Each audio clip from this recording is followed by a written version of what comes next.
Gostaríamos, então, de convidar para a nossa primeira mesa de trabalho a nossa debatedora, Cláudia Bonan, Elaine Miller,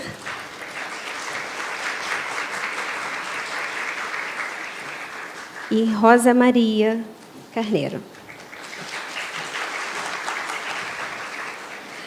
A Nancy Hunt, que estaria conosco, justificou a sua ausência, por problemas de saúde e não poderá estar aqui.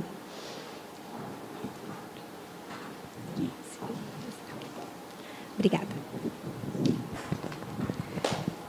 Alô.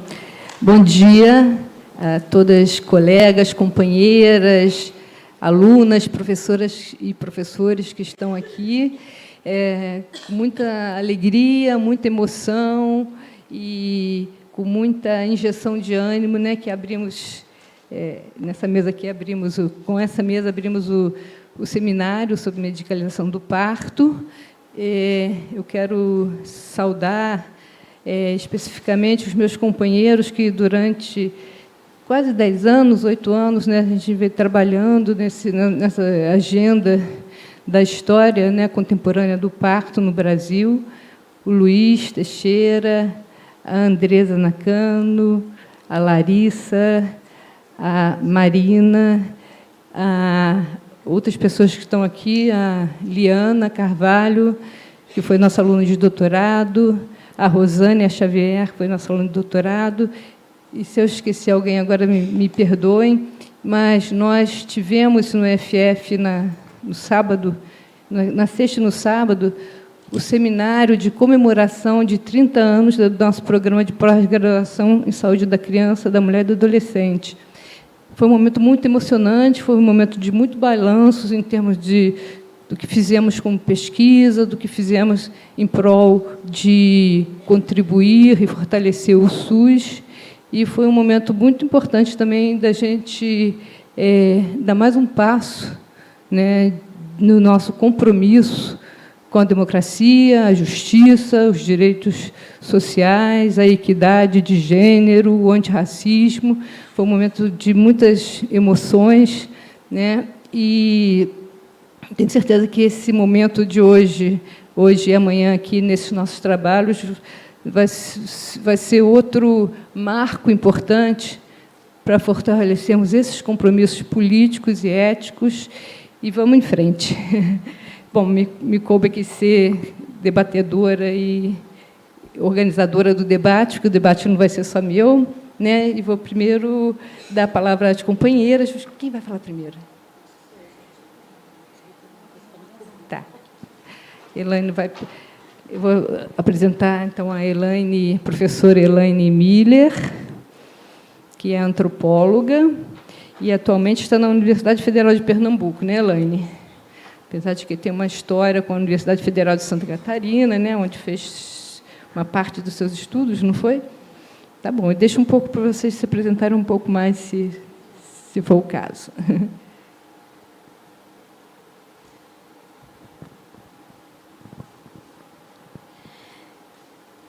Bom dia a todas e a todos.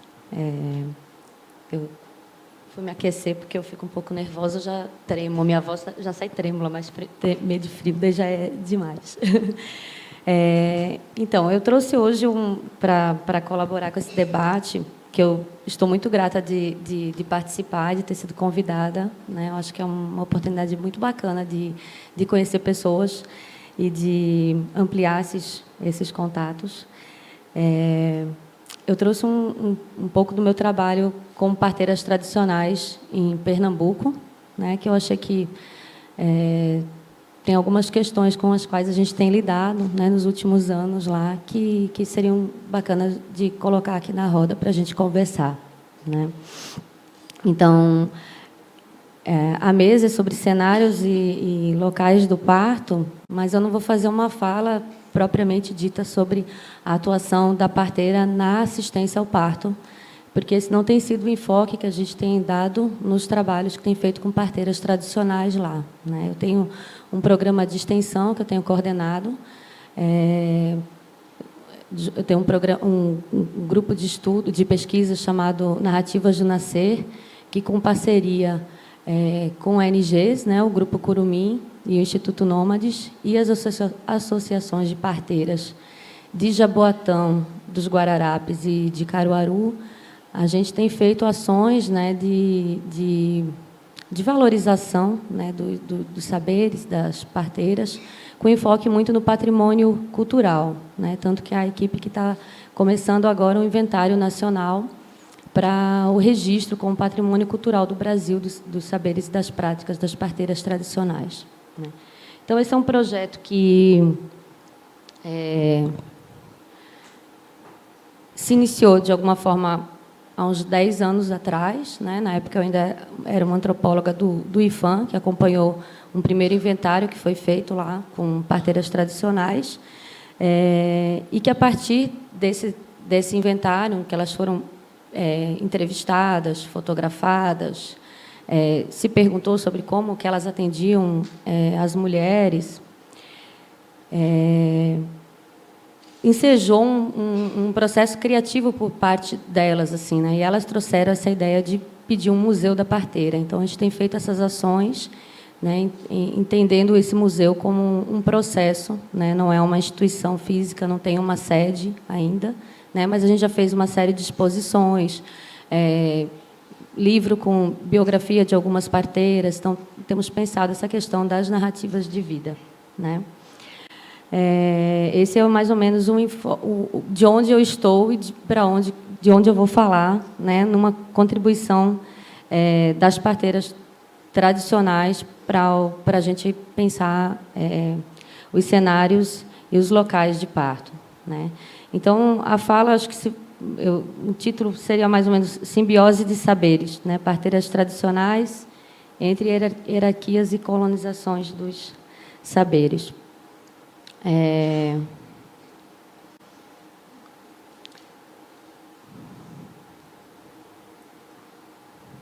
Obrigada. Então, a minha apresentação ela vai mais no sentido de pensar como a maneira como as parteiras entendem o seu papel no mundo pode contribuir para a gente discutir.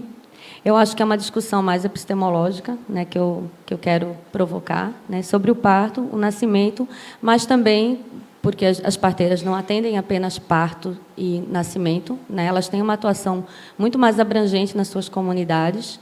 Elas acompanham todo o ciclo reprodutivo da mulher. Elas são sabedoras sobre menstruação, sobre problemas de infertilidade, mas elas também atuam na mediação de conflitos, na busca por direitos, né, da população. Elas ajudam as pessoas a tirar documentos, a saber onde recorrer, né, para conseguir garantia de direitos. Então, elas têm um trabalho muito mais abrangente do que esse da assistência ao parto, que eu acho que já é um aspecto interessante de se observar, né? Uma relação muito mais integral com as mulheres do que aquela do momento do parto, né? Eu vou partir de um pressuposto, né, de que o olhar que a gente tem, né, quando eu falo a gente, nós ocidentais, moradores de centros urbanos, né, como nós que estamos aqui, a gente tem um olhar sobre o parto que ele é completamente colonizado pela biomedicina, né? O nosso entendimento a nossa ideia sobre o tempo do parto, os riscos do parto, a própria fisiologia do parto, elas são visões da biomedicina, né?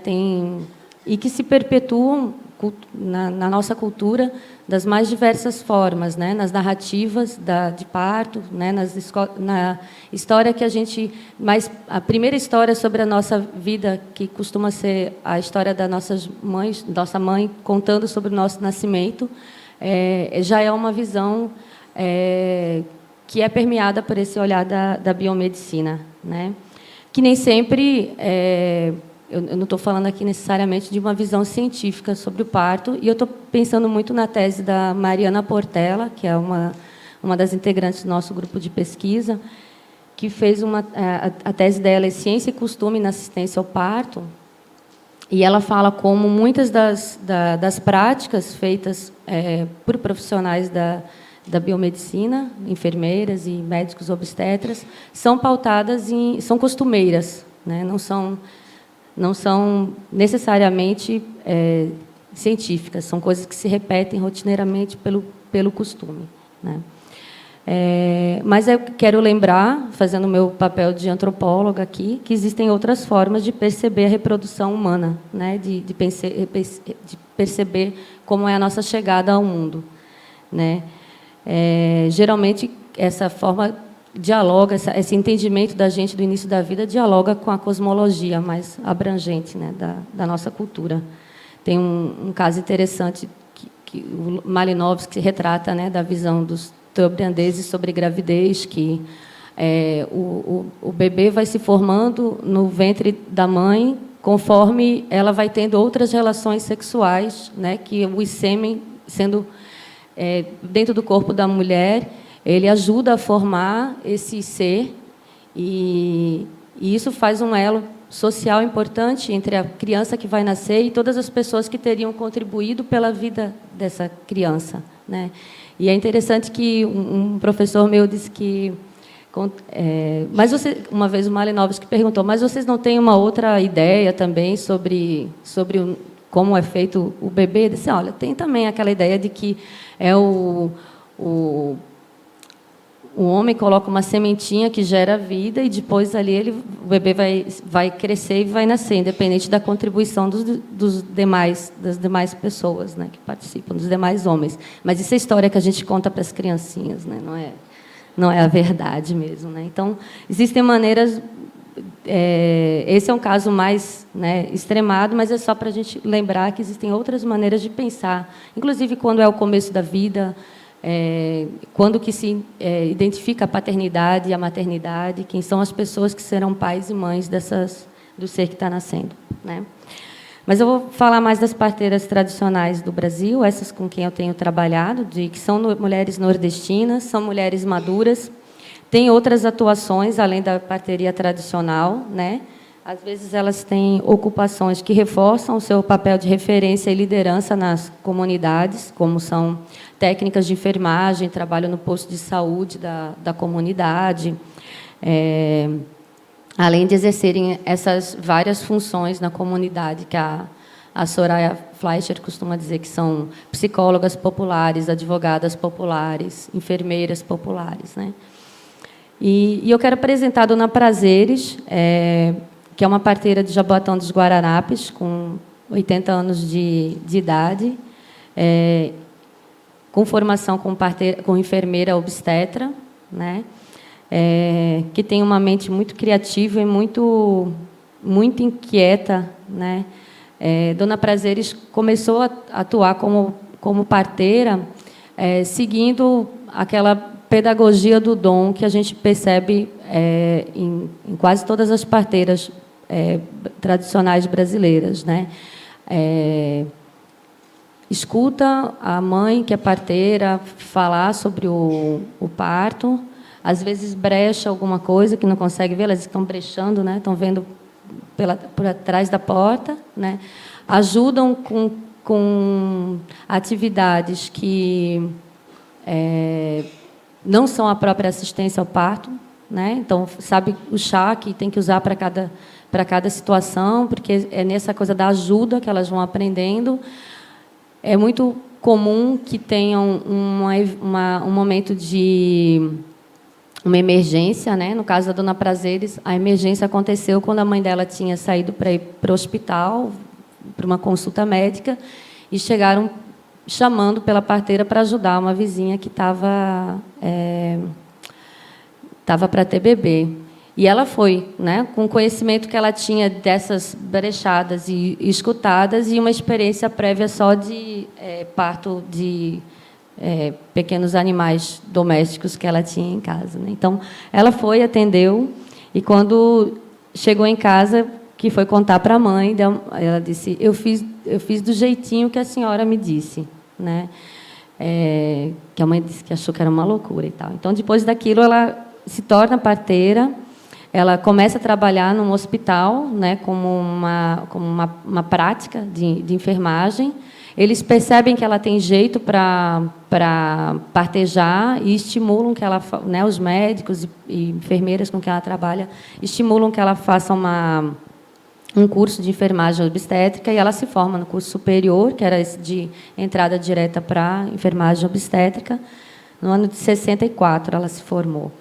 E trabalhou muitos anos, se aposentou como enfermeira em hospitais, né? Então, ela circula pela parteria tradicional,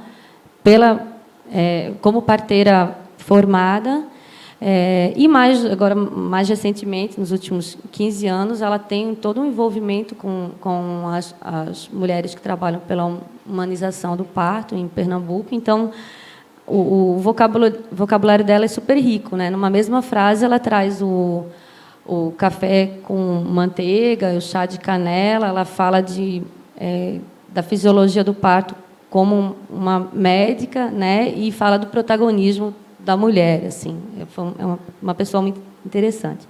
E Dona Prazeres, quando perguntada sobre o que ela faz como parteira, sobre essas várias atividades, ela costuma dizer que ela faz uma simbiose, né? Que ela está em todos os lugares, ela faz de tudo, né? Eu demorei assim, eu tive que refletir muito para entender o que ela queria dizer com essa simbiose, porque fui olhar até no dicionário, né, a relação entre dois seres de espécies diferentes, na qual ambos se beneficiam, né? Então, essa é a visão que está lá, básica, que está no dicionário. Mas uma colega bióloga disse que esse conceito de simbiose para o campo da biologia tem sido bastante atualizado, e ela ficou muito encantada de perceber a potencialidade desse conceito para além do que a Dona Prazeres estava falando, né? Então, eu acho que ela traz mesmo esse benefício, né, do que ela aprende como parteira tradicional, que ela leva para os médicos, enfermeiras no hospital, e vice-versa, né? Porque ela aprendeu coisas com esse contato com a biomedicina que ela espalha e ensina para outras parteiras. E ela disse que o que ela aprendeu na faculdade era muito parecido com aquilo que ela já sabia, né? Só que a linguagem é diferente, né?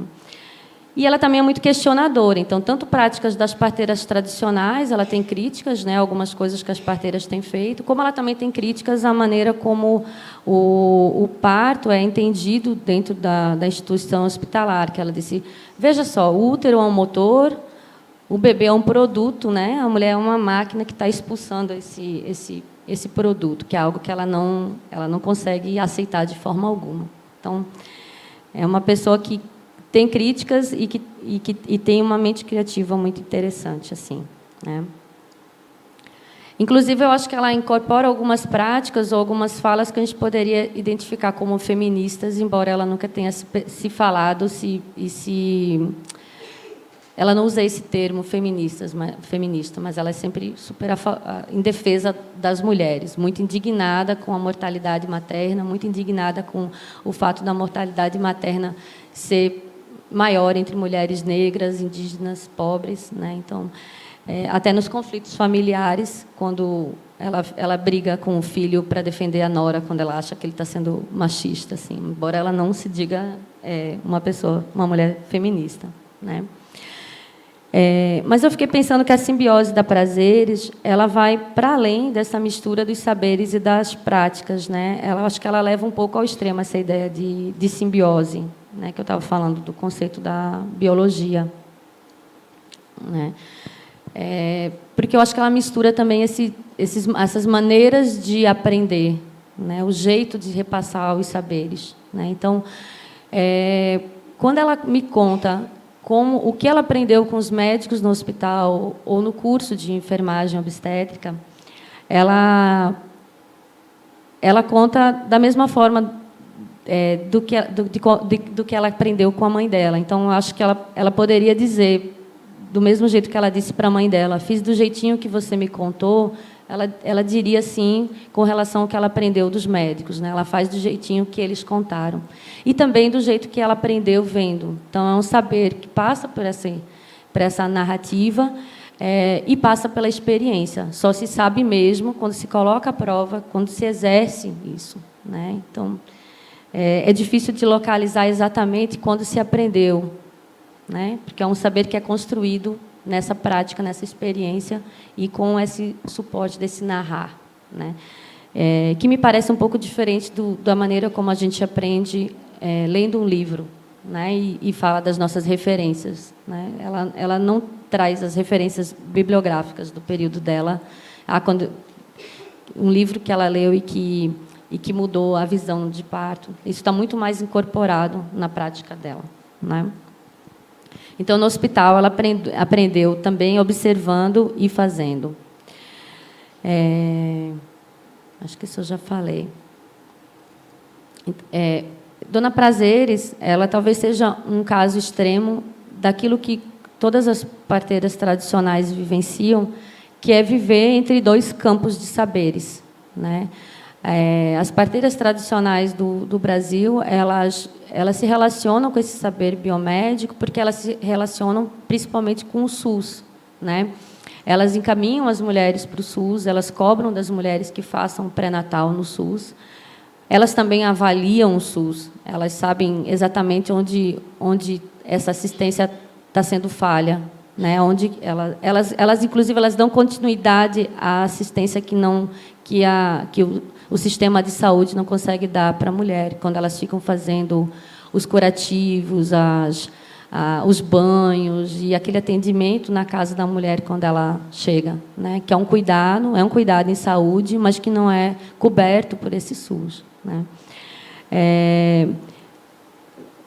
Também a gente sabe que a biomedicina ela é pauta, né, no SUS através dos protocolos, né, da própria política pública, dessa noção do risco e do tempo do parto, e que é repassado isso para ela em cursos de capacitação, né? As parteiras do Brasil hoje, muitas delas já passaram por cursos feitas por ONGs, contratados pelo Ministério da Saúde, no programa Trabalhando com Parteiras Tradicionais, em que se repassa muito essa ideia do risco do parto, né? Qual é o parto que não é para a parteira atender, qual é o parto que tem que ser encaminhado para o hospital, né? E, por outro lado, a gente tem esses saberes tradicionais, né, que são perpetuados através dessas relações que estão estabelecidas com as comunidades delas, né? Que é onde a gente tem atuado, né, no caso. A gente tem justamente nesses projetos, juntos ao IFAM, pensado no valor cultural da parteira por essas relações que elas estabelecem com as suas comunidades, né? Então, eu não tenho pesquisa, propriamente dita, sobre isso, mas eu acho que dá para a gente arriscar dizer que a formação da biomedicina ela é muito mais fechada na própria biomedicina, né? E as parteiras tradicionais talvez pudessem trazer para a gente uma inspiração para se abrir para outros saberes, né?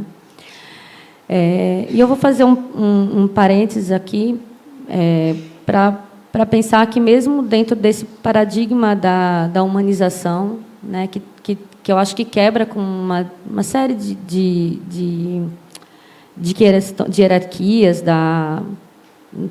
principalmente da relação entre a mulher e o profissional de saúde que está atendendo, né, ela não quebra totalmente com uma hierarquia de como esses dois campos de saberes eles estão organizados na sociedade. Eu posso dar um exemplo através de um fato que aconteceu no ano passado.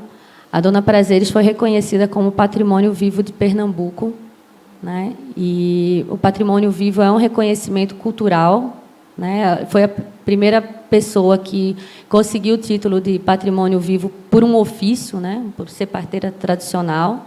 A gente tem uma série de artistas populares, grupos de maracatu, tocadores de pífano, enfim, grupo de coco, tem uma série de manifestações culturais já reconhecidas. Dona Prazeres foi a primeira que tinha um ofício tradicional e que foi reconhecida. E ela é uma pessoa super carismática, né? No Teatro de Santa Isabel, que é o teatro mais antigo, né, do Recife, ela fez uma fala assim lá desse que, na qualidade de parteira tradicional e enfermeira obstétrica de Pernambuco, ela se sentia feliz de ter atendido mais de 6 mil partos com óbito zero. Óbito zero, ela falou, né? E essa fala, que foi super aplaudida, depois ela colocou todo mundo para cantar, né? Ela cantou, as parteiras cantam muito, ela começou a cantar, todo o Teatro Santa Isabel todo cantou junto e tal. Ele deu um rebuliço danado, porque algumas pessoas que trabalham pela humanização do parto, né, questionaram, né, as duas colocações, a dos 6 mil partos e a do óbito zero, né? E eu acho que outra indagação que foi uma questão à parte, né? Tipo, primeiro, como é que uma pessoa pode ser parteira tradicional e enfermeira obstetra ao mesmo tempo? Esse também foi um questionamento que foi feito, né? Eu conheço Dona Prazeres e vejo que é completamente possível ser as duas coisas, né? O número de partos, a gente ficou pensando muito a respeito, porque parteiras tradicionais, elas não costumam contar quantos partos elas atenderam, né? E como Dona Prazeres atuou mais de 30 anos em hospital, ela atendeu muito parto. A gente começou a calcular, assim, são 60 anos de parteria, né? 6 mil dividido por 60 anos, não são nem tantos partos assim para cada dia. Eu acho que é bem possível. A gente até pensou em fazer um projeto de contar nos prontuários dos hospitais onde ela trabalhou e a gente desconfiou que era capaz de ser mais do que isso. Mas a questão é que, no ano anterior, ela dizia que ela tinha 5 mil partos, depois elas já são 6 mil partos. Esse número ele não é um número exato, né? E tem uma fala de uma outra parteira com quem a gente trabalhou em Pernambuco, que eu acho que é muito bacana, que a gente perguntou uma vez assim, Dona Terezinha, a senhora atendeu quantos partos? Daí ela disse, eu sei, minha filha, se eu soubesse que alguém ia perguntar um dia, eu teria contado, né? Então, essa preocupação da contagem exata é está dentro aí de um paradigma cartesiano que não é compartilhado por elas, né? E a gente tentou... a equipe do Museu da Parteira fez um texto explicando sobre isso, né? Sobre a questão não é um número exato. Ela atendeu. O número quer dizer assim: eu atendi parto pra caramba. Eu acho que é mais ou menos essa é a ideia, né? Porque os números são sempre assim: 5 mil, 3 mil, outro é 300, outro é 100. Não existe muito um parâmetro assim para a gente saber isso. Eu acho até que seria uma certa violência da nossa parte querer exigir que parteira agora fique contando para poder contar a realidade dos fatos, né? Essa não é a lógica delas. A outra questão é o óbito zero, porque se ela tivesse dito assim, eu nunca matei ninguém, talvez não tivesse chocado, mas ela vem com o próprio termo óbito zero, né? Isso aí é impossível, né? Dentro do parâmetro da biomedicina, tem até um cálculo, né, de tantos partos, vão acontecer algumas mortes. Então, o questionamento que eu acho que foi interessante, que saiu dessa fala dela, foi a de que a quem a gente beneficia essa ideia romantizada que existe a possibilidade de assistência obstétrica com óbito zero. Essa não é a realidade, né? Então, a gente fez um texto querendo explicar que, né, porque acho que eu e o resto da equipe, digamos, mais técnica, a equipe do Museu da Parteira, que não são parteiras tradicionais, né, entende que quis dialogar sobre isso, colocar nesse outro lado, e a gente não foi ouvida, né? Das pessoas que estava questionando entrou na página e botou uma munganguinha, assim, um bonequinho fazendo munganga, não comentou sobre isso, né, pela rede social. Uma outra pessoa entrou numa rede, né, que da gente botou, que a gente colocou o texto, entrou na rede, botou vários comentários e saiu sem ouvir o que a gente tinha para dizer, né? E na época a gente estava muito com uma questão assim, meio que parodiando um texto da Spivak, né, que fala, pode o subalterno falar? Né? E a gente se perguntava, pode a parteira falar? Né? Porque a gente já tem algumas pesquisas que mostram, com registros históricos, que toda vez que a parteira aparece no jornal para falar alguma coisa, tem que aparecer um médico ou uma enfermeira para fazer a réplica, né? Então, mas não pode. Ou para referendar e dizer, olha, é verdade, essa parteira ela é boa, eu trabalhei com ela e ela nunca matou ninguém. Ela é limpinha. Né? O teor é mais ou menos esse, dentro de uma ideia de que o risco da parteira é da imundície, da sujeira. Né? Então, ela trabalha dentro dos parâmetros de asepsia aceitáveis. Né? Ou para questionar e dizer que ela é uma mentirosa. Né? Teve até uma repercussão internacional, vi uma pessoa de Portugal comentando, né, que essas pessoas desonestas saem mentindo para as mulheres por aí e tal, assim. Enfim. E que a gente colocou também a questão, pode a antropóloga falar sobre esse assunto? Né? Porque a nota escrita pelas antropólogas não foi dialogada, não havia o que conversar sobre aquele assunto. Né? Então, eu trouxe esse caso para pensar que a gente está para mostrar para vocês o que eu estou chamando dessa hierarquia dos saberes, né? De onde que as parteiras estão localizadas dentro dessa hierarquia. Né? E queria encerrar a minha fala pensando, trazendo como uma questão para reflexão, né? O quanto que a biomedicina ela poderia se beneficiar se abrindo para outros saberes. Né? Será que não seria uma forma da gente abarcar o cuidado como uma categoria fundamental na assistência ao parto? Porque eu acho que o que as parteiras trazem de relevante para a gente pensar esses cenários e esses locais do parto é esse paradigma do cuidado, do acolhimento, né? Que eu acho que é algo que realmente nossa sociedade carece. Né? Trazendo até para uma reflexão assim que eu tenho feito mais recentemente sobre estudos matricêntricos ou matrifocados, sei lá, eu estou ainda pensando como eu vejo essa ideia desses estudos, né, de pesquisas que trazem também a experiência da própria pesquisadora enquanto mãe, enquanto algo relevante, né? Essa ideia do cuidado, ela absorvida enquanto saber científico, ela seria de um potencial muito maior para trabalhos de pessoas como eu, como Rosa, como Mila, que está aqui, que é nossa parceira também, que temos as nossas trajetórias de vida. Eu acho que isso é uma coisa muito comum, né? Trajetória de vida de gente, de mulher, de mãe, que está muito imbricada com a nossa trajetória como professora, como pesquisadora. Né? Então, de repente, as parteiras tradicionais estão dando ideia de como a gente articular saberes que não são incompatíveis. Né? O que a gente reflete, né? As teorias que a gente faz, né? A teoria da simbiose da Dona Prazeres. Né? Eu tenho pensado isso como uma categoria realmente analítica interessante. É uma teoria, a da simbiose, que eu acho que a gente poderia começar a incorporar. Né? E talvez seja uma categoria epistemológica útil e, certamente, um convite para uma abertura, para um fazer saúde ou para pensar a saúde que seja mais pós-colonial e mais democrático também.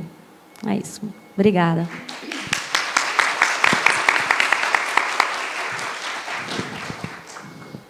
Obrigada, Elaine. Agora passamos a palavra para a professora Rosa Maria Carneiro, da Universidade de Brasília, é antropóloga também, e tem sido uma pessoa também muito destacada e muito inovadora com o seu grupo nos estudos sobre práticas de parto e nascimento.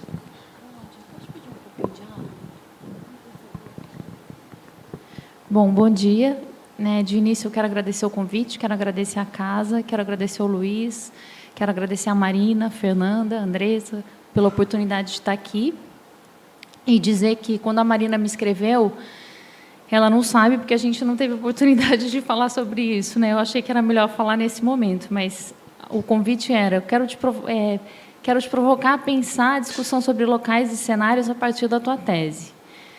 E eu estava aqui fazendo as contas enquanto ouvia a Elaine, que tem quase 10 anos, né, que eu saí de campo. Né? Eu acho que a gente nunca sai do campo, a gente permanece no campo, mas assim, a discussão sobre o local do parto foi uma coisa que eu fiz quase 10 anos atrás.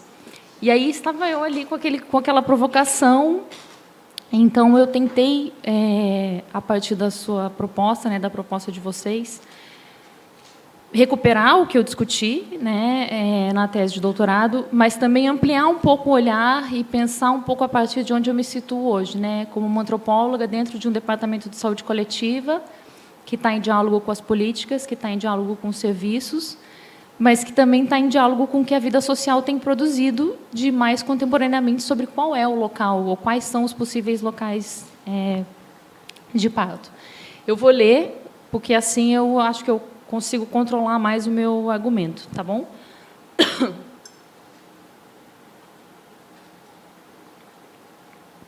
Em casa é mais seguro. O olhar do refúgio, do privilégio e da política pública. Uma história para contar, abrindo as portas. Em um desses meus raros momentos de ócio, de uma mulher comum que é mãe e trabalha dentro e fora de casa, como tantas outras mulheres nesse país, me vi invadida pela saudade, pelo carinho e pela surpresa. Visualizando imagens de uma das redes sociais de que participo, soube que a terceira filha de uma querida amiga fotógrafa e também antropóloga havia nascido. E voltou a viver na Polônia depois de 10 anos no Brasil. Nos despedimos em junho do ano passado e, em janeiro, soube que estava grávida novamente. Sua primeira filha nasceu de uma cesárea muito indesejada, com 10 centímetros de dilatação, durante o expulsivo e sob o argumento de sofrimento fetal. O segundo, gestado ao mesmo tempo que o meu filho, nasceu em um parto domiciliar que sanou feridas e ressignificou dores emocionais, que por um tempo trabalhou mediante ensaios fotográficos com outras mulheres. Na época, viviam em Brasília, em uma casa particularmente acolhedora, diferente da maioria das casas da cidade. Uma casa de portas abertas para uma mini floresta particular de árvores altas que lhe ofereciam sombra e um quintal gigante a ser explorado. Da cozinha americana saiu uma mesa grande com muitas cadeiras, todas em contato com a natureza que circundava a casa. Parecíamos ali isolados e acolhidos, mas, na realidade, estávamos no interior de um condomínio com outras tantas casas totalmente diferentes. A singularidade da casa tem destaque no trabalho do casal, ele também fotógrafo. Enquanto espaço e cenário de intimidade e cotidiano familiar, sempre me disse muito sobre eles e sobre o que acreditavam ser importante na vida. Por tudo isso, o nascimento do segundo filho nessa casa não me causava surpresa. Primeiro, porque sabia das escolhas da via de parto do casal, de seus desejos e do significado do nascimento da primeira filha. Mas, sobretudo, porque o trabalho deles girava ao redor da casa. E esse trabalho, por sua vez, girava ao redor da vida que levavam. A preocupação com uma infância livre, distante das telas, de uma vida pausada e vivida em família, também através da arte que tanto denuncia quanto não romantiza, mas pauta questões importantes. O parto aconteceu ali, trazendo a vida aqui fora, do mesmo modo que, a partir daquela casa, tantos aspectos da vida foram questionados. Enfim, fazia sentido. Moravam ali há anos, a casa era deles, onde se sentiam felizes e seguros. A terceira filha também nasceu em casa, na verdade, em um apartamento em Varsóvia, mas dessa vez um apartamento diferente, um apartamento alugado para que pudesse nascer. Na Polônia, como me contou uma cesárea prévia é motivo de cesárea de repetição. Por isso, tiveram de batalhar pelo parto e nascimento que desejavam. Ainda que tivesse um parto vaginal anterior, pesava mais o que aqui no Brasil seria percebido como a regra do uma vez cesárea, sempre cesárea. Contaram que percorreram o país em busca de uma profissional de saúde que os acompanhasse, até que conseguiram. Uma enfermeira com muitos anos de experiência no sistema de saúde polonês, que lhes exigiria uma série de exames, mas acompanharia o parto de baixo risco em casa. Essa parteira, no entanto, vivia em Varsóvia, motivo pelo qual alugaram um apartamento em busca de um lugar para parir como acreditavam ser necessário e respeitosamente. A placenta, como me contaram, foi enterrada no mesmo local. Ainda que ali não vivessem, haviam entendido que ali havia nascido a menina e naquele espaço deveria permanecer um pedaço seu. Depois de dias conectadas à placenta, pois nasceu por meio de um parto de lótus.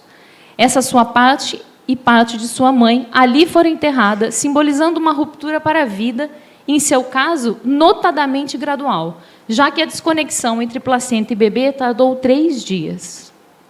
Fui invadida por uma felicidade muito grande. Havia nascido mais uma mulher, amigos queridos haviam recebido seu terceiro filho, o parto havia sido de lótus e haviam encontrado uma solução para o que lhes preocupava, a iminência de uma nova cesárea desnecessária. Mas também por uma curiosidade antropológica. Qual seria o significado desse espaço de parto, temporário, mas tão emblemático ao mesmo tempo? Que ideias de casa, domesticidade e aconchego circulariam nessa história? Essa situação me desafiava mais uma vez a refletir sobre os locais e cenários de parto na contemporaneidade e sobre o que eles podem nos dizer sobre políticas, emoções e hierarquias sociais. Esse é o ponto que pretendo aqui contornar, avançando ou complexificando um pouco mais o que iniciei em minha pesquisa de doutoramento há uma década atrás. Onde nascem os bebês? Segundo a pesquisa Nascendo Brasil, 80% dos partos, das mais de 24 mil mulheres escutadas, aconteceram na rede pública de saúde e 20% na rede privada. Desse universo, 52% resultaram em uma cesariana, sendo 88% na rede privada de saúde. Esses dados nos mostram que o parto no Brasil acontece hoje, em sua imensa maioria, em instituições hospitalares. Para Lúcia Motti, o hospital passa a ser o lugar de parto em São Paulo mais expressivamente a partir dos anos de 1950. É, portanto, muito recente essa transição da casa para o hospital, ou da casa para a rua. Mas bastante massiva também, ao menos em contextos urbanos. Simone Diniz nos explica, entretanto, que essa passagem não foi tranquila e tampouco rápida. Para a médica sanitarista, vivemos no Brasil o fenômeno das enfermarias vazias, já que as mulheres se recusavam a dar à luz expostas aos homens por pudor e por medo também da dita febre puerperal. Muito da resistência feminina existiu nesse sentido. O hospital, então, nem sempre e nem para todos representou a segurança e o cuidado. Enquanto máquina de curar ou de consertar, também teve que ser assim construído simbolicamente. É sobre essa construção que nos fala Foucault no já tão citado O Nascimento do Hospital, que de morredouros e depósitos de outsiders ou indesejados socialmente, passara pouco a pouco a ser considerado o lugar do cuidado. Nem sempre nele estiveram os médicos, mas muito antes os religiosos e a ideia de caridade. Foi preciso ordenar o seu espaço, tabular a sua equipe e suas práticas para que gradativamente se tornasse uma instituição que atualmente se conhece, para a qual se vai para viver e, em tese, evitar a morte ou para se ter a vida controlada. As altas taxas de mortalidade infantil e maternas brasileiras operaram como discursos legitimadores das interferências no processo de nascer e também no hospital como seu local e médicos como assistentes. E assim vivemos até o presente momento. Mas nem todas, nem sempre que se quer, ou então porque não se quer. Mas então, onde nascem os bebês? E eu respondo, em muitos lugares. Uma grande parte dos bebês nasce em hospital, sim, no Brasil, mas uma outra parcela nasce em casas de parto ou em centros de parto natural. As casas de parto ainda são poucas e muito aquém do previsto pela legislação. Diferentemente dos centros de parto natural, funcionam de maneira independente de qualquer outro serviço de saúde. Em sua maioria, são geridas pela equipe de enfermagem, enfermeiras obstétricas e técnicas de enfermagem, sem a figura do médico e sem a possibilidade da cirurgia. Funcionam como ambientes de atenção ao parto de baixo risco, com protocolos particulares que definiriam para cada uma o que vem a ser esse tipo de parto. Durante os anos de 2014 e 2015, realizei pesquisa na Casa de Parto de São Sebastião, localizada na periferia de Brasília, do Distrito Federal.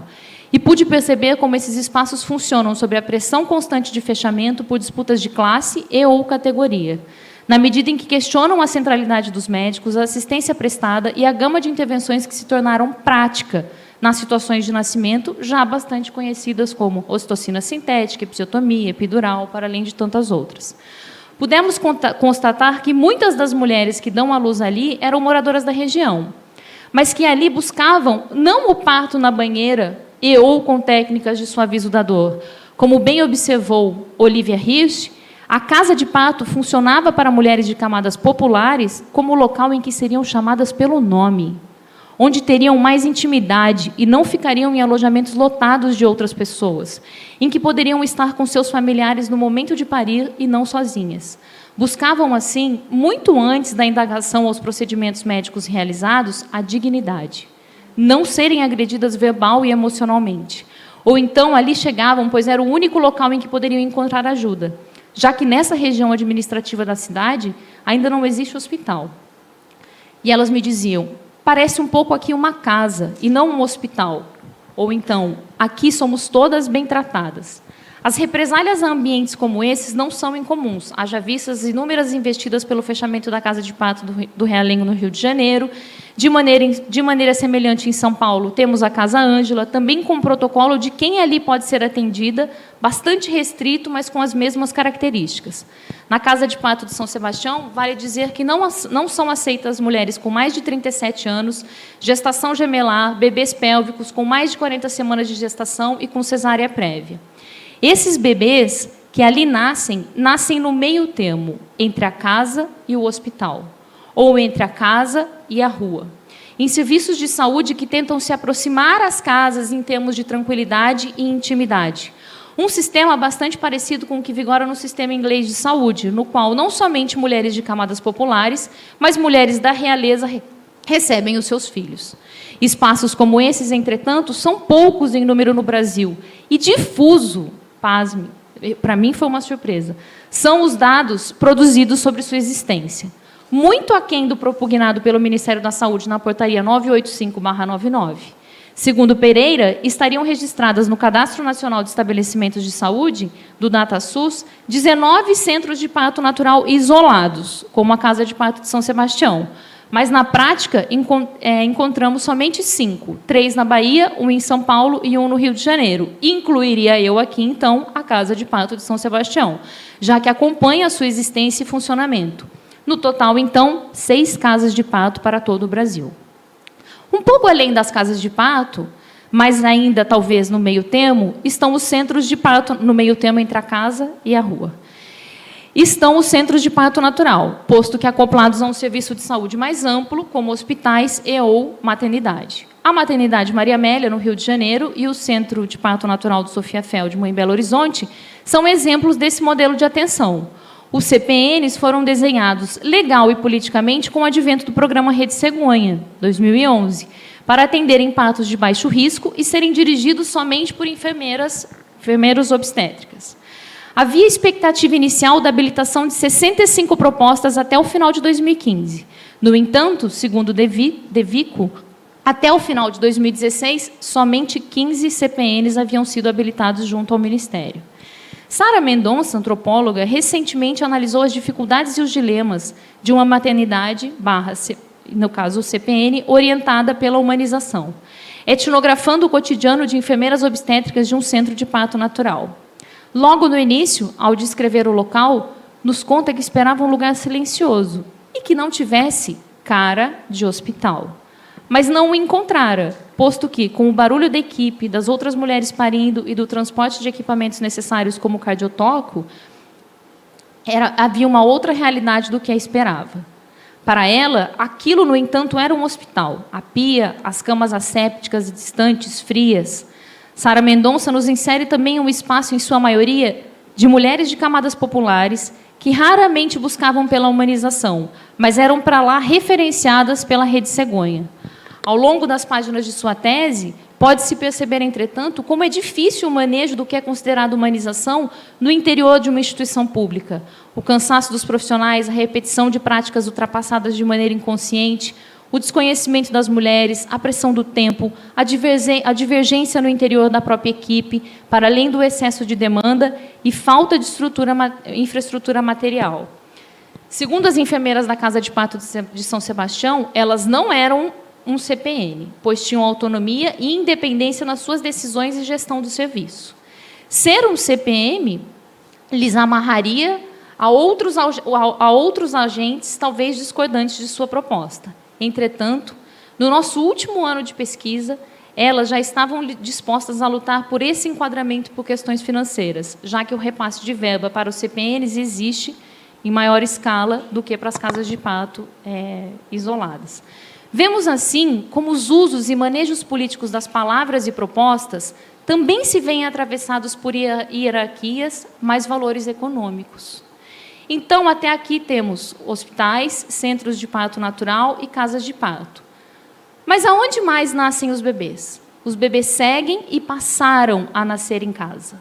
Seguem porque, em alguns lugares do Brasil, seja pela ausência do SUS ou desejo de quem ali vive, as mulheres parem e recebem os seus filhos pelas mãos das aparadeiras e ou parteiras tradicionais, como se vê no estudo de Fleischer, realizado no Melgaço, no Pará, que no começo dos anos 2000 nos mostrava como aquelas mulheres, muitas vezes, preferiam e permaneciam na cidade para serem assistidas por parteiras como a falecida Dona Dorca, passando pela prática da puxação, como a construção do vínculo entre ambas. Desse modo, as parteiras tradicionais e parir em casa não é um mito e tampouco algo longínquo, mas persistente e perseguido por uma parcela da população. Como se vê também entre mulheres quilombolas ou de regiões rurais, como as que me cercam mais proximamente, como é o caso da reconhecida parteira do Cerrado, a Dona Flor, que atende na região de Alto Paraíso, no Goiás, entre os Calunga, os quilombolas locais e pessoas da região, ou com Dona Prazeres, em Pernambuco, recentemente registrada no documentário Simbiose, de Júlia Amorim, do Grupo Narrativas do Nascer, da Universidade Federal de Pernambuco. Às vezes nascem em casa, pois não existe outra opção. Falta tabaco, gasolina, hospital próximo, médicos, enfermeiras ou tempo. Mas por outras tantas, pois assim querem e entendem ser esse o processo, algo transgeracionalmente transmitido. Ainda que saibamos que cada vez mais as índias se desloquem das aldeias para parir nos hospitais e que, por exemplo, as mulheres locais do Vale do Capão, na Bahia, onde estive recentemente, decidem dar à luz em Ceabra, a cidade mais próxima, e não mais com as parteiras locais.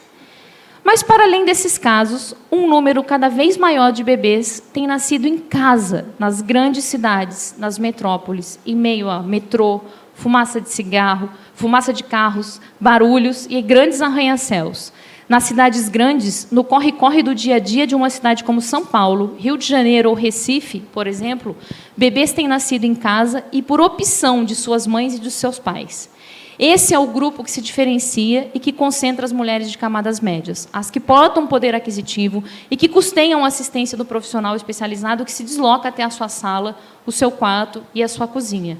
Algumas delas foram as que ocuparam as ruas nas marchas do parto em casa em 2012, em defesa do Dr. Jorge Kuhn, obstetra paulista repreendido pelo Conselho Federal de Medicina depois de uma declaração sobre a factibilidade de um parto domiciliar para a gestação de baixo risco. Mulheres espalhadas por dezenas e dezenas de cidades, defendendo o seu direito de escolha do local para parir. Elas adensam o que passamos a conhecer no Brasil como um movimento do parto humanizado ou humanização do nascimento. De modo geral, pelo que pude observar em minha tese de doutorado, são mulheres diferentes entre si em termos de profissão, conjugalidade, espiritualidade e estilos de vida no geral. Muito próximas em termos de letramento, acesso à internet, postura crítica diante da medicina moderna, raça branca e de camadas médias. Elas pagam para receberem os seus filhos em suas casas, escolhem a equipe que mais lhe apetece e ponderam sobre riscos, perigos e sobre o que chamam de planos B e C. Valorizam receber os seus filhos naquilo que lhes é familiar, o que tem o seu cheiro, aromas e gosto, suas roupas de cama, seus quadros, seus animais. A possibilidade de comerem o que gostam e quando quiserem, estarem acompanhadas de quem bem entenderem e, para além de tudo isso, sobretudo, evitarem intervenções, práticas e manuseios considerados intervencionistas e desnecessários. A casa opera como um espaço estético e ético a um só tempo, como bem pondera Heloísa Souza em A Arte de Nascer em Casa. Se o parto é considerado um rito de passagem, para a antropóloga representa também um drama e uma performance. Sobretudo o domiciliar, que envolve apetrechos que acabam por adornar o evento do nascimento. Entre eles, a seleção de músicas, a comida preparada especialmente, as velas, as imagens que digam algo ao casal, captação de imagens e construção posterior de filmes. Dessa forma, para além da ética de escolher tal local como mais respeitoso para si e para os seus filhos, parir em casa também seria esteticamente construído. A despeito do parto nesse universo, também ser considerado um evento animal, cru e primitivo. Recentemente, soube de um coletivo de parteiras negras cariocas, o Projeto Sankofa, coordenado por Ariana Santos, que vai estar aqui, que presta assistência ao parto domiciliar para mulheres que não podem pagar, mulheres da periferia e negras que vivem nas favelas, mas que também desejam um parto em casa, em suas casas, anunciando anunciando-nos outras leituras sobre a ideia e quem pode ter acesso ao parto domiciliar. E, muitas vezes, como uma estratégia de proteção ao racismo institucional. Esses seriam, em linhas gerais, os locais e os cenários de parto operantes no Brasil contemporâneo. Alguns mais expressivos, outros considerados dissidentes, alguns desejados e outros possíveis. Todos atravessados pela questão de classe social, mas com significados diversos. Privilégio, política pública e refúgio. Sabemos que, antes do advento da modernidade, os partos tinham as casas como seus espaços de acontecer e os hospitais, quando existiam, como vimos, eram considerados locais perigosos. A casa representava a intimidade, mas não com a intensidade que passa a representar a partir do advento da modernidade, como bem pontuara Lesch. É nessa fase que a casa passa a operar como um refúgio do cotidiano árduo das fábricas e do mundo do trabalho, para onde os homens trabalhadores voltam e são recebidos por suas esposas, seguindo o que Badanter anuncia como os anjos consoladores e abnegados. Nascendo assim a dicotomia que até hoje nos estrutura entre público e privado, produção e reprodução. Época em que a ideia de privacidade começa a ganhar grandes contornos, assim como a de sentimentos, emoções e de indivíduo moderno. E em que a família nuclear passa a ser vista como o coração da sociedade. O paradoxo, entretanto, é que justamente nessa época, em que pese a casa ter sido considerada aconchego e proteção, os partos deixaram de nela acontecer e migraram para os hospitais, para o mundo público, para a mão de desconhecidos e para espaços de vulnerabilidade. A casa passou a ser considerada insegura, espaço arcaico e primitivo para parir. O discurso científico foi fundamental para legitimar tais ideias, assim como o da medicina e medicina social. Como bem asseverara Foucault, o discurso da biopolítica passa a controlar as vidas e, assim, a medicina se torna um braço do Estado, controlando inclusive os nascimentos. O que percebi quase uma década atrás entre as mulheres com as quais convivi é que exatamente essa ideia de segurança no hospital é a que deixou de existir no século XXI, final do século XX, século XXI. O hospital, para as mulheres de camadas médias que buscam um parto em casa, é, ao contrário, o local do perigo. O ambiente do enema, tricotomia, ocitocina, epidural, cesárea, violência institucional, racismo, violência emocional e de solidão. O hospital é o lugar do efeito cascata, do nitrato de prata, da vitamina K, do banho compulsório, do corte abrupto de cordão e do manuseio violento com as crianças que nascem antes da hora. É o lugar do tempo acelerado e não do tempo da vida que chega. Enquanto tal, representa aquilo que essas mulheres, do que essas mulheres pretendem escapar, do que querem se proteger. E, por isso, muitas optam pelo parto em casa, que volta a funcionar, então, como um ambiente da segurança, da intimidade, mas também agora da política. Mas esse parir em casa é, por um lado, um privilégio, pois é para poucas as mulheres no Brasil, para as que podem custear, ou então um perigo e um abandono para aquelas que precisariam ter acesso ao sistema, mas não o têm, pois as mãos do Estado não chegam até elas. A casa, então, pode operar como privilégio, mas simultaneamente como abandono, a depender das mulheres que observamos. A ideia de casa também aparece como política e política pública. Como política pública, quando vemos lá o que acontece na Holanda, Inglaterra e Canadá, o deslocamento das parteiras até a casa das mulheres que vão dar à luz. Algo que começamos a ver no Brasil a partir de Sofia Feldman, retratado no documentário, no segundo renascimento do parto. Ainda não temos tal modelo em nosso país, mas essa ideia, penso eu, brotaram as possibilidades meio termo, as casas de parto e os CPNs, numa tentativa de se assemelharem à casa, evitando intervenções, tendo nas parteiras a sua referência e a intimidade preservada quando possível. Tudo isso por conta de um argumento central de que a casa de parto e os CPNs não se parecem com o hospital, mas muito mais com uma casa. Nesse diapasão, a ideia de casa para parir torna-se política pública. Enquanto política pública se aproxima das mulheres de camadas populares, pensada para o SUS de maneira universal e institucional. Questiona o modelo de saúde e a visão de parto que nele circula. E, por último, a casa do parto domiciliar, também opera como política, e política feminina, como política feita por mulheres sobre os seus corpos e suas escolhas. Enquanto espaço de intimidade e, portanto, apartado da vida pública, invertem-se os sinais e a casa passa a fazer política. Esse espaço, então, a priori das mulheres, tido como inferior e desprovido de impacto na vida social, passa a fazer política quando questiona noções de perigo, de direitos e de assistência de saúde. O privado se faz público, ou seja, o que acontece na casa das mulheres é levado a público e faz estranhar o que a sociedade até então entende como seguro, rápido e indolor. Dessa forma, por meio de relatos e vídeos de parto produzidos em casa, as mulheres denunciam ao mundo que tem parido diferentemente. Seria essa uma outra configuração, ou atual configuração, dos lemas feministas de outrora? O meu corpo me pertence e o pessoal é político? Em outra oportunidade, sustento as pontes que conectam ambas as margens desse rio, a saber, os feminismos e os movimentos contemporâneos ao redor da maternidade e pelo parto ativo. Nesse caso, então, falo sobre a política social e não a política de Estado, vista mais acima. Falo da política pensada por meio da ideia de agência, diferente da anterior, mais pensada a partir da ideia de estrutura e de governos. Uma política da vida, talvez, em que pese ambas desestabilizarem as ideias médicas de corpo feminino.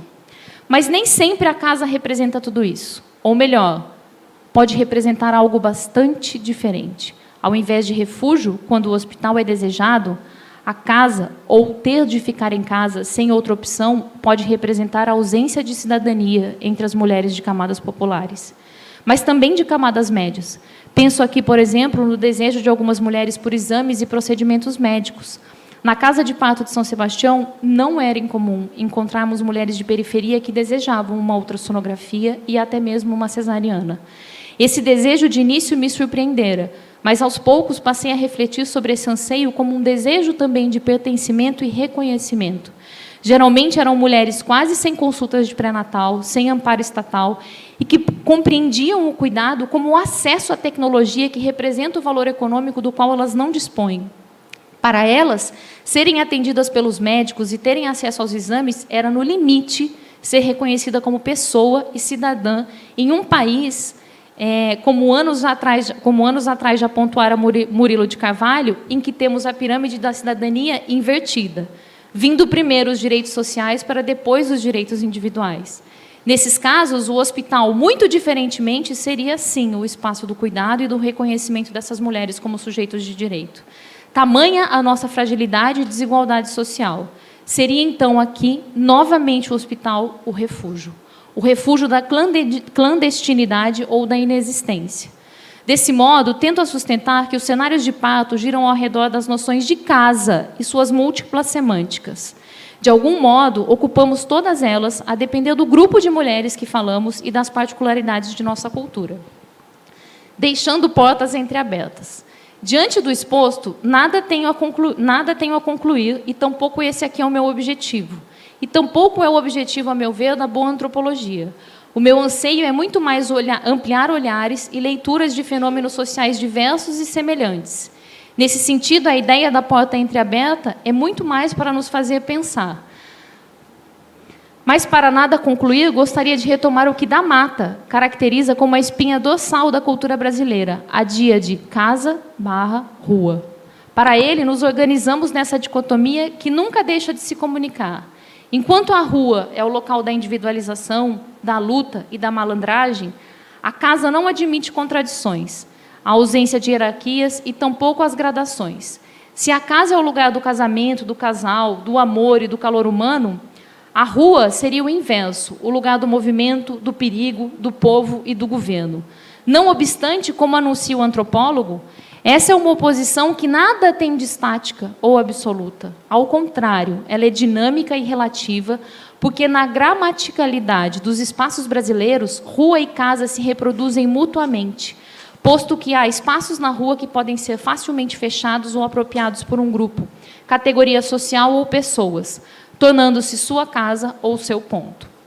Justamente por concordar com essa ideia da retroalimentação entre esses dois ambientes, quando pensamos os locais de parto e seus significados, Gostaria de dizer que, se a casa for o lugar do feminino sem fala política, nos últimos anos, ao falarmos a partir de nossas casas e de nossos corpos, igualmente os nossos lares, temos subvertido a ideia de intimidade e feito do privado algo público e político, como escrevera a argentina Leonora Arfuti, para quem o espaço biográfico conecta tais dimensões e desconstrói a ideia de que a política não pode ser feita a partir do íntimo. Nesse caso, a partir de nossas casas e por nós, mulheres. Talvez seja esse um sinal de que, para além das esferas, casa, rua, se comunicarem, também os gêneros e suas possibilidades de existência podem subverter ideias consolidadas de pertencimento espacial. A casa, então, pode ser muito mais do que a priori pensado. Na verdade, o é, pois, por meio dela, temos questionado a origem do mundo, a ideia de infância, o respeito e os direitos. Temos feito política da vida, mas agora a partir das viventes. Das viventes. Talvez um pouco, como diz um poema de Adélia Prado, a casa. A casa é um chalé com alpendre, forrado de era. Na sala, tem uma gravura de Natal com neve. Não tem lugar para esta casa em ruas que se conhecem, mas afirmo que tem janelas, claridade de lâmpada atravessando o rio, um noivo que ronda a casa, esta que parece sombria, e uma noiva lá dentro, que sou eu. É uma casa de esquina, indestrutível. Moro nela quando lembro, quando quero, acendo fogo. As torneiras jorram e eu fico esperando o noivo na minha casa aquecida. Não fica em bairro esta casa. Infensa a demolição. Fica num modo tristonho de certos entardeceres, quando o que um corpo deseja é o outro para escavar. Uma ideia de exílio e túnel. Uma ideia de exílio e túnel. Talvez como tenha sido o apartamento alugado por I, na Polônia, no começo desse ano. Obrigada.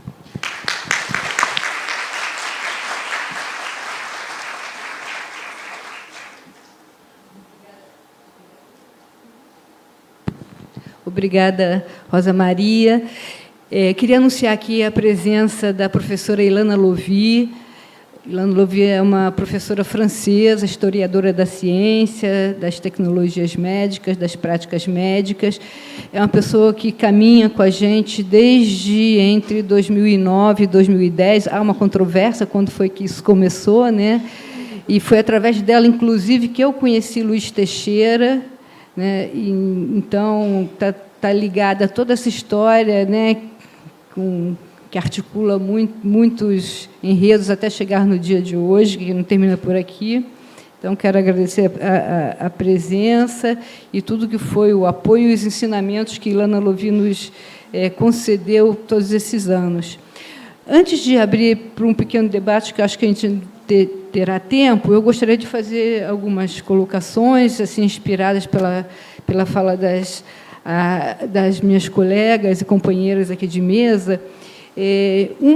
Dizer o seguinte, que essa categoria, né, mesocategoria, cenário e lugar de parto, né, ou cenário e lugar de outros tipos de práticas também de saúde, de práticas médicas, eu acho ela, assim, cada vez tenho achado ela assim, bastante potente e promissora para construir, né, novos objetos de conhecimento e novos objetos também de luta. Eu estou, nesse momento, junto com a professora Ívia Maxud, lá no Fernando Figueira, dando um curso de leituras, um seminário, assim, tópicos de leituras de Bourdieu, e nós, recentemente, lemos, nessa disciplina, um texto do Bourdieu chamado Efeitos de Lugar, que está no livro A Miséria do Mundo, que, aliás, é um livro muito interessante, muito cheio de entrevistas, e eu gostaria de ler, antes de fazer assim, para começar meu comentário, ler um parágrafo desse texto, Efeitos de Lugar, para vocês. Bourdieu fala o seguinte: a estrutura do espaço social se manifesta, assim, nos contextos mais diversos, sob a forma de oposições espaciais. O espaço habitado ou apropriado, funcionando como uma espécie de simbolização espontânea do espaço social. Não há espaço em uma sociedade hierarquizada que não seja hierarquizado e que não exprima as hierarquias e as distâncias sociais sob uma forma mais ou menos deformada e, sobretudo, dissimulada pelo efeito de naturalização que a inscrição durável das realidades sociais no mundo natural acarreta. Diferenças produzidas pela lógica histórica podem, assim, parecer surgidas da natureza das coisas. É o caso, por exemplo, de todas as projeções espaciais da diferença social entre os sexos, na igreja, na escola, nos lugares públicos e até em casa. E podemos falar também, aqui acrescento eu, né, nos locais de parto e nascimento. Então, partindo...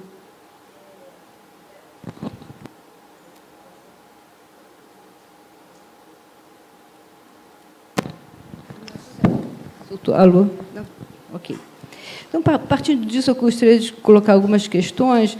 Nós, esses anos, de 8 anos de pesquisas de parto, com esse grupo, que tem muita gente aqui, inclusive que é o grupo que organiza o seminário, nós começamos fazendo pesquisas em 2012, 2013, com mulheres que tinham feito cesarianas em hospitais públicos e privados no Rio e em São Paulo, e num giro de uns 2 anos, com a ajuda da Liana Carvalho, a Andresa, Luiz, nós entrevistamos na casa dessas mulheres, ou em locais que elas indicaram, algumas vezes eram em praças ou em shoppings, nós fizemos entrevistas de profundidade com 79 mulheres, das quais 33 tinham feito partos em casas de saúde particulares, partos em locais privados e as demais em locais públicos, né? E nós começamos, aí agradeço mais uma vez a professora Ilana, né, desenvolver o que seria a consequência no sentido teórico e até metodológico de estudar a cultura material, né? Não só estudar representações, as ideologias, os simbolismos, mas assim, como olhar, né, olhar diretamente ou olhar através das histórias narradas, né, os espaços, os locais, como é que chama aqui? Os locais, os cenários, né, por onde as práticas ou as experiências de parto e nascimento dessas mulheres ocorriam. E nós temos aqui, eu gostaria de ler pequenos trechos de 5 falas de mulheres que fizeram cesariana em maternidades privadas do Rio e de São Paulo, para a gente refletir sobre essa história do espaço, né? Cenários e espaços. Entendendo que cenário e espaço tem a ambiência, a arquitetura, os atores, os objetos, os adornos, os saberes, as coisas necessárias para viver, o que se come, né? O que se expele, tudo isso está organizado não inocentemente, não naturalizadamente nos espaços. Então, a primeira fala diz assim: desde sempre eu quis a cesariana, porque eu acho que no auge da tecnologia do século XXI, as pessoas querem ter filho, as pessoas não querem ter filho igual a índio, entendeu? A segunda fala diz o seguinte: e a gente é menos preparada mesmo para ter parto normal hoje em dia do que era 50 anos atrás. Fazemos muito menos esforço físico no dia a dia, então a dor de um parto normal é muito maior hoje, eu acho, do que era antigamente. Porque antigamente ficava abaixada para lavar roupa, assim, no rio, abaixada, sentia menos dor. Então aquilo era normal, aquele movimento, aquele processo todo era normal. Bom, aqui já se desenha que mulheres de certas classes, né, de certos grupos sociais, fazendo esse tipo de depoimento. Outro depoimento, no auge da tecnologia do século XXI, porque a ideia de modernidade, a ideia de que o século XXI é um século muito avançado, isso aparece o tempo todo. Hoje estamos no século XXI, então, no auge da tecnologia do século XXI, não tem necessidade das pessoas terem filho como se tinha antigamente. Hoje em dia, a cesárea está muito evoluída, porque antigamente sofria, o pós-parto era doloroso, era complicado devido aos pontos, porque não deixa de ser cirurgia, né? Mas cirurgia, cirurgia é uma coisa, cesárea é outra, né? Blá, blá, blá, blá, blá. Aí termina dizendo: foi tudo tão lindo, tão tranquilo e tão light a sua cesárea, né? Eu não queria correr o risco de passar horas em trabalho de parto e ter qualquer complicação, não queria correr o risco. Outra mulher nos falou o seguinte, eu vou te falar a verdade, parece que a gente está num hotel, que foi numa maternidade famosa do Rio. Eu vou te falar a verdade, parece que a gente está num hotel, muito bom, bom atendimento, a gente fica mais tranquila, dá uma segurança a mais. Profissional capacitado, e ao mesmo tempo, um lugar que não parece assim tanto um hospital, não tem aquela coisa, eu estou no hospital, aquela carga negativa, entendeu? De estar acontecendo alguma coisa. Lá só tem bebezinho nascendo, sabe? Todos os quartinhos enfeitados, com florzinha, todo mundo feliz, todo mundo sorrindo. Outras pessoas, outros entes da família nascendo e tal. Os familiares estão sempre com um sorrisão, todo mundo feliz, foto. Isso eu acho que muda totalmente o clima. Um quinto depoimento. Estava um time no quarto, né? Todo mundo foi chegando, a família, né? Amigos, etc. Ele, o marido, fala assim, parece que você foi ao mercado para ter o nosso filho, nem parece. E assim filmou, fotografou, estava muito serena. Quem olha, parece que não estava acontecendo nada, estava muito serena. Simplesmente estão me abrindo, me costurando, estão tirando. Então, essas falas dá para a gente pensar muitas coisas em termos de, né, cenários, ambiências, repertórios e certas dramaticidades que acontecem no cenário do parto e nascimento nesses lugares, e dá para pensar, que, nem vou me repetir com o que as colegas já falaram, né, mas, muito resumidamente, os depoimentos que a gente tem do público é todo o contrário, são descrições de cenas de horrores, de violências, de gritos, de maltratos, de cala-bocas, de punições. Então, eu acho que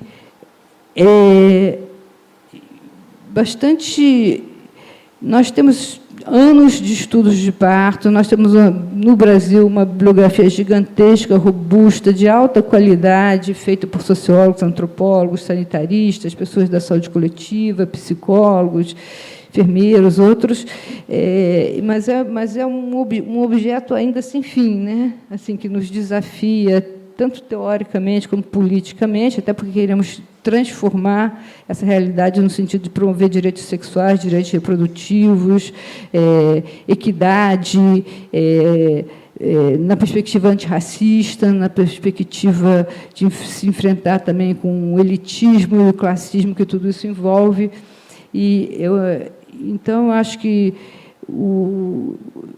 com esse objeto, e mais do que objeto, instrumento metodológico, locais e cenários de parto, né, a gente pode revelar melhor e mais nuances e denunciar e se projetar para transformar isso, o que são as hierarquias reprodutivas, as hierarquias dos corpos, né, o que tem sido chamado por muitos antropólogos, inclusive a reprodução, né, estratificada. E só finalizando, eu acho muito potente para estudos. Eu acho que, se a gente não tivesse tido essa pegada que a Ilana nos ensinou a olhar para, né, como se constrói a cultura material, né, nós talvez não tivéssemos tido a sensação de estar abrindo outras pequenas frestas desse enorme campo de problemas de pesquisa. Agora, fora isso, aí que eu concluo, não é só para a gente conhecer mais, saber mais, poder interpretar mais, compreender, porque isso também nos ajuda a mudar. Então, nos ajuda a pensar da importância de lutar por outros ambientes, outros cenários, outros profissionais, outros saberes no parto, né, como a provocação que se pode fazer, né, no cotidiano. Eu queria, inclusive, que a Ariana Santos levantasse a mão para eu saber quem é, porque eu quero conhecê-la depois. Não é a Ariana Santos, que tem um coletivo? Está aqui? Não está aqui, então está bom. né? Essas coisas que podem parecer pequenas resistências, eu acho que são mais do que resistências, são sementes, como nos ensinou Marielle Franco. É isso, Marielle vive e ele não.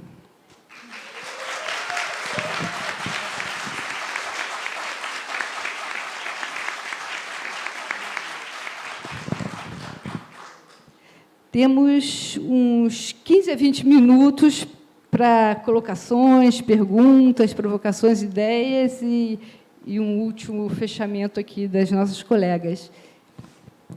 Quem vai estrear aqui o microfone? Bom dia. Estou até estranhando a minha coragem. Mas se apresenta.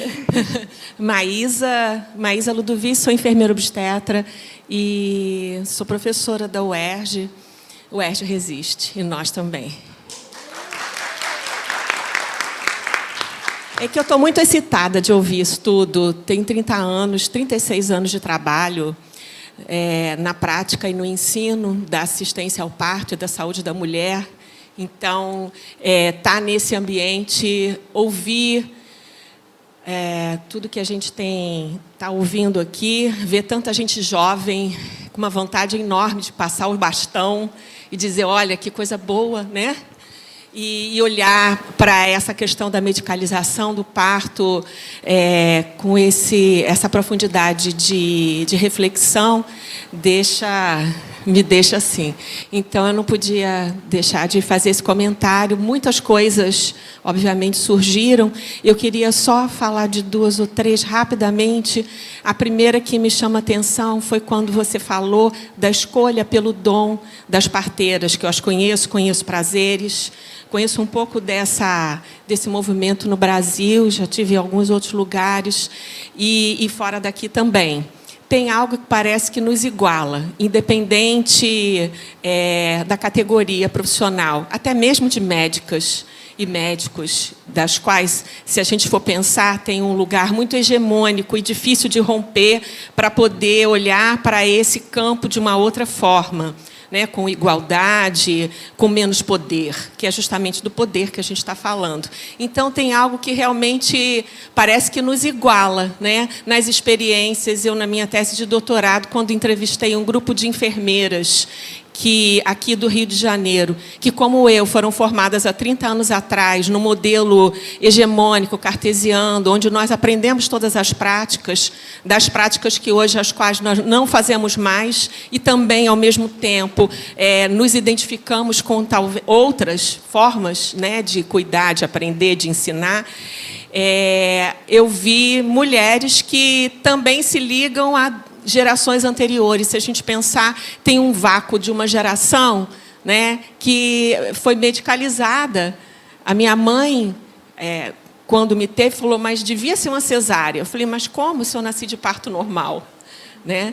E, ao mesmo tempo, eu tenho uma avó que é uma cuidadora, né, no interior de Aracaju, de Sergipe, que já atendeu partos e cuidou de tantas outras. Nós, de uma certa forma, temos essas ligações que nos colocam em categorias, muitas vezes profissionais, e aí trazendo uma renovação, quem sabe através de uma outra forma mais formal de conhecimento, trazer conhecimentos que se misturam aí na cultura entre aquilo que é um saber popular e um saber científico.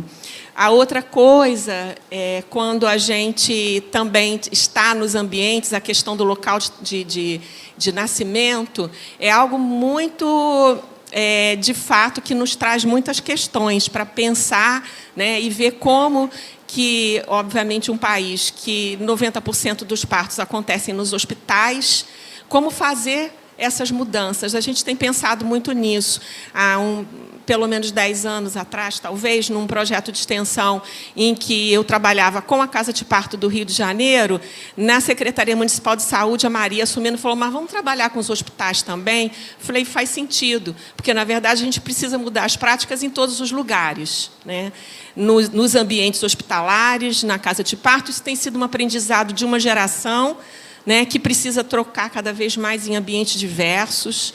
E, por outro lado, eu acho que a gente precisa muito pensar, além disso, nas conexões entre os ambientes. Isso, se a gente olhar as pesquisas mais atuais, mostram que os resultados, muitas vezes, mais adversos são os resultados onde a gente não tem garantias e não consegue fazer o link entre os espaços.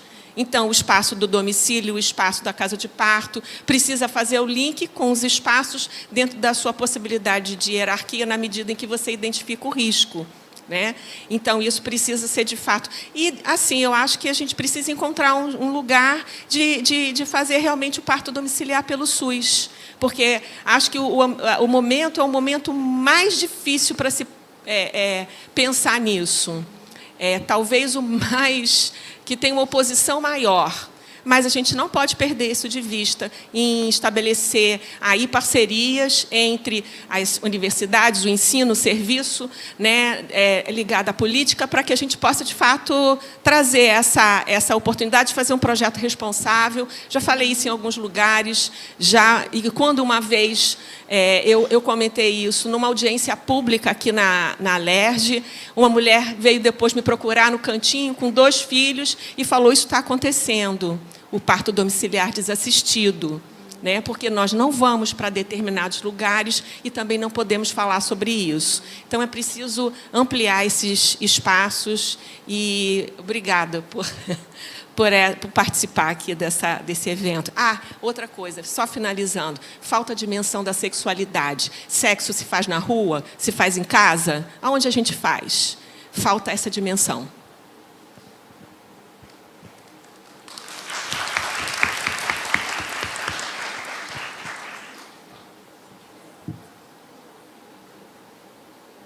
A plateia está tímida ainda.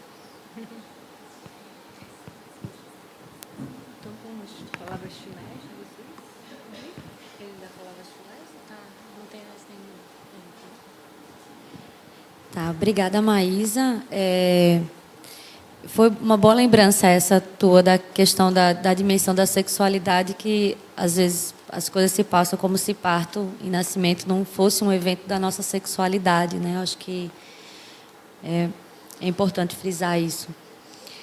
As parteiras trazem bastante coisas sobre isso, né? Às vezes a gente fica até meio assim, acho engraçado, né? As idosas falando abertamente sobre sexo e como elas também são conselheiras, então, enfim.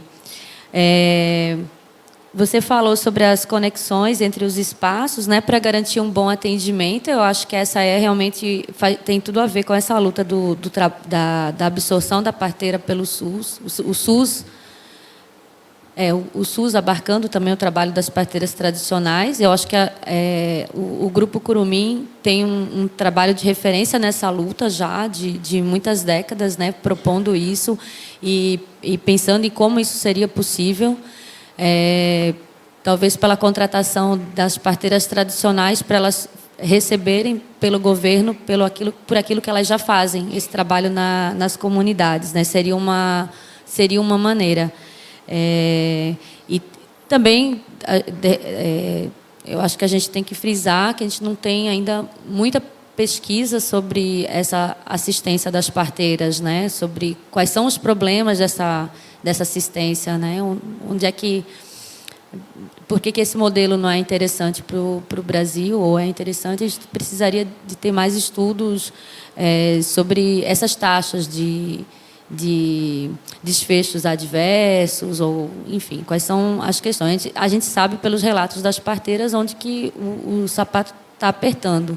E é muito nesse diálogo dos espaços, né? Na dificuldade de levar a mulher para o hospital. A parteira muitas vezes identifica que precisa fazer a transferência, mas não tem o barco, não tem o carro, e é nesse caminho para chegar onde o SUS já deveria estar, onde está a mulher, né? E a mulher não consegue chegar até essa assistência do SUS. Então, faz todo sentido isso que você está falando. Eu acho que a minha fala foi no sentido de inspirar também, pensar essa conexão entre as formações também, né? Ampliar um pouco mais isso aí, pensar como que a gente poderia formar profissionais da biomedicina que tivesse um olhar que abarcasse também esse olhar que as parteiras tradicionais já têm, né? Pelo cuidado, por uma visão mais integral da mulher. A Rosa lembrou do documentário que eu esqueci de citar, né? Mas eu estava me referindo a ele ao tempo inteiro. A Júlia Morim, que é uma parceira nossa, fez um documentário que é uma conversa com Dona Prazeres, que se chama Simbiose, que eu recomendo muito. Tá? Quem for de Brasília vai passar agora na Reunião Brasileira de Antropologia, está concorrendo ao prêmio PRVG, esse filme. E eu acho que ela fala sobre isso, né? Da parteira, a primeira coisa, ela olha para a mulher, ela escuta a mulher. Né? Então, quando ela não está atendendo só um parto, ela está pensando a condição. Às vezes, ela não atende uma mulher em casa, quando há uma alternativa, porque ela sabe que aquela mulher não tem em casa uma estrutura mínima. Né? Às vezes, ir para o hospital é uma maneira de garantir que a mulher tenha uma alimentação adequada no pós-parto. Né? Assim como, muitas vezes, elas garantem isso levando da sua própria casa. Então, eu acho que é importante essa conexão, porque também, para o lado da antropologia, a gente tem que cuidar para não correr aquele risco de uma visão muito purista da parteira tradicional, como se ela dialogar com os saberes da biomedicina fosse acabar com o que ela tem de tradicional. Né? Mas elas já fazem esse diálogo. Né? Então, a gente reposicionar esse diálogo de uma maneira mais horizontal. Hoje, esse diálogo é muito no sentido das parteiras aprenderem a calçar as luvas, a ter uns cuidados com o recém-nascido, se ensina coisas para as parteiras, né? Mas a gente não tem ainda uma escuta do que elas têm para ensinar também para os profissionais de biomedicina. Então, acho que é isso que eu gostaria de reforçar. Tá certo? Muito obrigada. Bom, eu também queria agradecer a colocação e dizer que, né, eu fiquei pensando na comunicação, né? E acho que a minha provocação foi mesmo de tentar traçar como essa comunicação ela é gradual, né? Pensar esse meio termo entre a casa e a rua, né? Como é que algumas iniciativas mais recentes vêm nessa tentativa de fazer essa mediação, mas que inevitavelmente, hora ou outra, a gente ainda pendula e vai para um extremo ou vai para o outro, né? Como isso é tenso, assim, a tentativa, né, dos últimos anos tem sido fazer com que a gente conecte, com que a gente faça dessa relação entre a casa e a rua um híbrido, né? Que aí seria o ideal, né? Pensando aqui em termos de ideais de assistência. Mas como a gente ainda resvala para um momento ou para outro. Mas, sem dúvida nenhuma, acho que esse é o grande desafio. E aí, quando você, no finizinho, falou da sexualidade, né? A sexualidade, ela também é tabulada na rua. Ela é disciplinada o tempo inteiro na rua, mas ela tem que ser vivida dentro de casa, né? E eu acho que ela também, a vivida dentro de casa, e pela boca das próprias mulheres, em termos do que é prazer, do que é satisfação, é da casa que também, por meio das narrativas, a gente tenta explodir ou desconstruir uma ideia de disciplinar do que é a sexualidade ali fora. Então, eu vejo que, assim como o parto, a sexualidade ela tem o mesmo movimento. Mas ambas as situações, ambas as searas da nossa vida, elas podem ir, a meu ver, no que sustenta a Leonora Fut, que é essa argentina. É um texto, né, não é um texto novo dela, já é um texto de um tempo, onde ela fala que exatamente o biográfico, ou seja, o nosso relato biográfico, ele é capaz de fazer essa conexão, né? Ele funciona como ponte, como desestabilização desse pêndulo, para a gente pensar sobre isso, né? E as mulheres, mais uma vez, no fronte da autoria dessa desconstrução, né? Enfim, gostaria só de agradecer também, mais uma vez, a oportunidade. Obrigada, Elaine, Rosa Maria. Então, aqui terminamos a primeira mesa da manhã e continuamos. Bom seminário para nós.